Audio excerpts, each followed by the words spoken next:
Welcome to another episode of The Brand Called You, a podcast and podcast show that brings you leadership lessons, knowledge, experience, and wisdom from thousands of successful individuals from around the world. I am your host, Ashutosh Garg, and today I'm delighted to welcome a very, very accomplished and senior marketing and PR professional from New York, USA, Patricia Baronowski-Schneider. Patricia, welcome to the show. Thank you so much. Thank you for having me. Thank you. Patricia is an IR, which is investor relations, PR, which is public relations, marketing professional. She's also an author of several books, and all of you know I am partial to authors, so we'll talk more about her books later. Thank you. So, Patricia, let's start talking about investor relations and public relations. Okay. Let me start by asking you, what is public relations and why is it important for the corporate world? I guess in a world with billions of people and billions of companies, it's really how do you get to stand out in the crowd? And that's where PR and marketing come in. I think the Public Relations Society of America, PRSA, they describe it, public relations, as a strategic communication process that builds mutually beneficial relationships between organizations and the public. Yeah. So essentially, public relations is really just managing your organization's public image to the world and their reputation. Very interesting. And how is PR different from networking? Well, I guess they're not that different in some ways. I mean, networking is meeting with other people, sharing stories, building relationships, perhaps helping one another out, going to various events just to network. It's always valuable. You never know when these connections might come in handy, whether they'll be your next client, your next customer, who they might know. And it's all about meeting new people, sharing stories, who you are, what you do, but more on a personal level. It's not as personal face to face when you're connecting with PR, but it's in a broader sense. So it's kind of getting the world to know who you are, what you do, but in a broader reach. And so they have the same goal, just in different avenues of getting there. And but it actually goes, in PR, it actually goes a little more in depth, where you have your writing press releases, speech writing, planning, executing outreach, media outreach. So PR goes a little more, but they're both important. Well said. And Patricia, you work with a lot of corporates. What would you say goes into building a strong corporate image? Well, I guess there's several factors. I mean, one, you want to focus on building your brand identity and, not just name recognition. You have to have a consistent look, not just a consistent image. You have to clarify what you bring to the marketplace, because a lot of times companies, they might have their own value, but it's not about you anymore. It's about your potential customers or investors. What are you bringing to them? Then you have to choose the right media, for the right reasons. Everybody will say, okay, well, everybody's on TikTok. Well, that's great, but does that apply to you? And there, you have to you have your traditional marketing, you have your, electronic marketing. And really, you just have to know your audience, know what they need, determine what your value is to them, and be consistent. That's really important, consistency. Well said. And when you look back at so many clients that you must have handled, without giving names, what are some of the basic mistakes a lot of companies make when handling public relations? I guess one of the biggest mistakes is people not understanding what goes into it. So say, I've had clients that have come and said, I want to be on the cover of Forbes magazine. Well, so does everybody else. It's not just a matter of saying, I'm great, why they should put me on the cover. Reporters are a little different nowadays. You have to, follow them. You have to study them. What are they writing about? How are you? Because again, it's not about you. It's what's in it for them. They now have a job of appeasing their audience. So how can you bring value to that? So people have to really stop looking at themselves and look at who your potential customer or client is, and how are you bringing value to them? So I think, I've actually done so far as perception studies where a company might think their story, the way they're telling it is one way, but how their audience perceives it is totally different. So sometimes, really understanding from their side, will really help them a lot. Absolutely. And, when I was much younger and in marketing and, working in a large company, I remember our PR head would tell us as young managers that in those days, you release bad news on a Friday and you release good news on a Monday because of the newspapers and the life cycle of the press, etc. Right. I'd love to get your perspective on how this has changed given today's technology. It's funny because I do know people who still believe that. Okay. And, I get where they're coming from, but now in the world of technology, everything is 24/7. So, and plus, it's advancing every single day with AI and whatnot. Yeah. You can have alerts on your phone. So you can send something out at midnight on Friday. And that's great. You might think that no one's going to see, but first of all, the news is 24/7. They're going to pick it up and people are going to see it. So I don't know sometimes if it's a listed company that they think, well, the stock market, they'll forget about it by Monday. The end of the day, your news is out there. There's no hiding anything. And, years ago, yeah, it might have been a little true, but it's definitely not the case anymore. Everybody you see, iPad, iPhone, it's just nothing is hidden. Great response. Thank you. So, you also spoke about a little bit about technology in a few seconds ago. Yeah. My next question to you is, how is technology supporting the public relations function?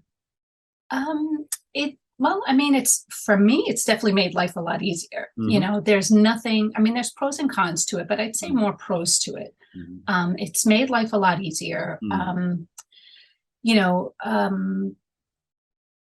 Let's just see, like, I remember years ago when I first started out, we'd have a presentation and we had these, physically printing out these huge platforms to put on a desk and flipping pages, now quick second, put it on a digital slide. And then now you have your whole PowerPoint presentation. You could share it with the whole world electronically. Yeah. If there's a typo, before we were like, oh my God, but now it's, 2 seconds, fix it. Yeah. And if anything, COVID has shown us it's, everybody doesn't need to physically be someplace. Correct. Technology, you could just do all that. The cons, it's made people very lazy. Anywhere you go, they're on their phone, but at the same time, there's nothing that you can't find. So I've actually been on the call with people and, I'm not even finished with my first sentence and they're already Googling and they're saying, yeah, I saw here that you had mentioned this. Can you tell me a little bit more about that? And I'm like, that would have never happened 20 years ago. Absolutely. But, so it's changed, Well said. And what determines that there is a crisis that is brewing in a company or has already hit an organization? And at what stage are you called in to support or help the company? Well, normally from the PR side, that's something that they should always be prepared for. So normally you put together kind of like a crisis management program ahead of time, because there's so many things that could, take place. You have economic situations, strikes, a market crash, labor shortage, international could be, another company had issues there, confidential information got leaked, could be a supplier, human resources, there's so many things. So you should always have something prepared in advance. And then when they say, when should you be called in? Well, that's where your PR department should always be looking anyway. You should be following. It's a lot of work, but you should be following this all day long. So a lot of times the company doesn't even know about it because they're not following social media. They're not following hashtags and whatnot. So you should be on the ball and doing that. And then you could say, okay, I don't know if you're aware of this, but there seems to be some information brewing. I think we should step in. And, that's where you kind of have your crisis plan and you might tweak it along the way, but that should be something that if you're reacting after the fact, you're already in a bad situation because now you weren't prepared. You didn't know what to say. You don't know what to do. Yeah. Wonderful. They also say, or not, it is believed that a reputation is destroyed very quickly. And the primary face of the company is the CEO or the chairman or whoever the leader of the company Right. is. From a PR perspective, what are some of the important qualities the leader should have? I guess they should be, honest with themselves. They should be honest with others. They should, I always have an expression, say what you mean what you say, do what you say. And they should always, look first, listen first and talk second. Because again, I've gone to places where the CEO, he gets up there and he's rambling on and on about what a great company I am and the whole world should know this and you should invest in us. And that's just the way it is. But again, it's not about you. So, a good CEO, they want you to be personable, be responsible. Like I remember we had a portfolio manager one time was invested in the financial, heavily invested in the financials when the financials were tanking. Well, no one saw that coming. So we had other portfolio managers who just didn't say anything. And this guy came up and he was like, hey, we took a shot. Look at the statistics. That was a great investment. Nobody saw that coming, but that's okay. We're on top of it. We've reshuffled the portfolio and now we're doing better and blah, blah, blah. People appreciated that because he was upfront. He was honest. And I'm a real person. I took a chance. It's your money. I want to make the best for you and me. It didn't work out as planned, but just so you know, I'm not asleep at the wheel.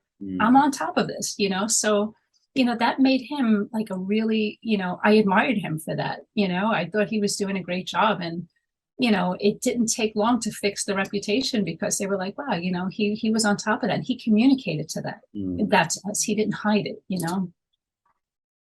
Wonderful. One more question before I move to marketing and branding. We again spoke very briefly about communication and how it is changing and how there are handheld devices with everybody. Yeah. How are these handheld devices, which not only disseminate information, but also give me as a viewer an opportunity to comment on everything? How is this absolutely incredible amount of data going back and forth impacting you as a PR professional? Well, I mean, that's again where the technology does come into play and help. I mean, it is true. There's nothing that's hidden. And again, the PR person has to constantly be on top of that. What's being said? Where's it being said? Who's saying this? What are they, are they commenting about you and a competitor's, whatever. So that's where AI, there's actually ways that you can, there's so many digital marketing where you can plug in key information where it's monitoring that for you because my eyes can't be everywhere at once. Yeah. So it helps that. And that's where you could start seeing, okay, wait, negative news or, things like that. And it's, and there are some things you could do, like maybe a YouTube video, you can restrict comments from being posted, but also communicating, that's the whole thing. So say I was in, if somebody made a comment about that one portfolio manager I mentioned, I lost like how much money on this stock, they stink, don't go with them. You can comment. I understand your frustration. I do apologize, but under the circumstances, this is what happened. It really wasn't my fault, So, if you go on Amazon, a lot of times the first thing you want to do is read the reviews, and if it has negative reviews, you're not going to go with that. I didn't even touch the product, but I want to read the reviews. But if somebody complained about something like, oh, I ordered this 3 months ago and it never came. And then someone says, I do apologize. No one knew COVID was going to happen and nothing was being shipped from that country. I'm reading this 2 years later and I'm like, wow, okay, so I'm not going to hold him responsible for that. So really just being on top of it and communicating. Don't just ignore it and think it'll go away. It never, especially with the internet now, nothing goes away. So Patricia, let's now move to your avatar as a marketing professional and branding. My first question to you is, what goes into building a successful brand? Well, you want to know what your brand purpose is. And also, like anytime I do like a brand, like a marketing plan, you do a SWOT analysis, your strength, your weaknesses, your opportunities, your threats. You want to know who your competition is. What are they doing? You want to identify your target audience. You can't just say the whole world is my audience. We would all love that, but pick who your, and then kind of outline to them what your key benefits are. Because again, it's not about you, it's about them. Right. You want to have your brand story, and even your logo, and have that gets a little tricky too. Think of like, Nike, just do it, or, Allstate, you're in good hands. Like, think of something that's going to be catchy, that's going to stick with people. That here you can have like Dunkin' Donuts, America runs on Dunkin', Disneyland, the happiest place on earth. These are things that might not even have anything to do with your product, but these are catchy and people catch on. So a lot of it is just, thinking it through and having, being creative. That's my favorite part about marketing, being creative. Being creative, well said. And the other question is that, there are some brands like the ones that you just named have lasted for many, many, many decades, maybe some over 100 years. And there are some that are like a flash in the pan. What do these iconic brands do that they last for such a long time? I think it's being consistent and also staying on top of the trends. Some people have their marketing plan and they're like, okay, that's what we're going to do forever. And they don't evolve. You have to keep on top of the trends. What's going on? Like if we didn't follow even TikTok, like would I ever post on TikTok? Probably not. But if that's where everybody is, that's where I need to be. There's ways to go about it, and, make it conversational marketing and even influencer marketing. I mean, there's so many different ways, but really being in the forefront of where everybody is and posing your message in a way that they can relate to. Disney does that all the time, changing new rides or adding new things. And, Harry Potter came out, they had a Harry Potter ride. You're keeping on top of the trends, Well said. And your last comment on influencers gives me a segue to my next question, which is that, I remember when I was growing up in the corporate world, they were either movie stars or sports stars who were the two primary drivers for communication. Right. Now there's a new breed of influencers and micro influencers. How are they adding value for brands?